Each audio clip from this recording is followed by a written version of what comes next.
पोरांनो, एक गोष्ट ध्यानात ठेवा.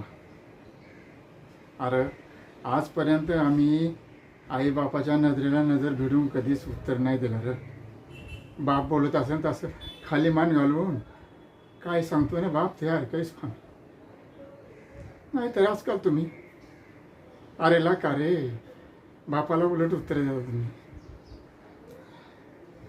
तुम्ही नाही समजणार एक बाप होणं काय असतं. जेव्हा तुम्ही बाप व्हाल ना तेव्हाच कळेल तुम्हाला. तुम्हाला माहिती अरे आमचं शिक्षण कसं झालं.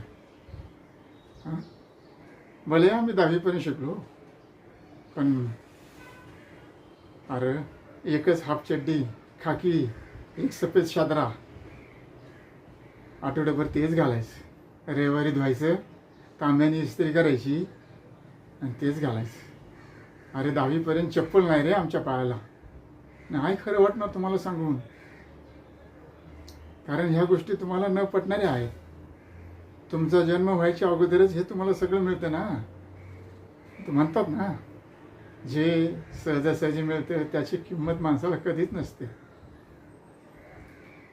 पण एक लक्षात ठेवा, हा बाप स्वाभिमानी आहे, स्वाभिमानी. परिस्थितीपुढे कधीच झुकलं नाही. परिस्थितीवर ठामपणे मात केली मी, पण हार कधी मानली नाही. आणि आता पोटच्या पोरांसमोर हार म्हणता येणार नाही, पण नाईलाज होतो. पांडुरंगा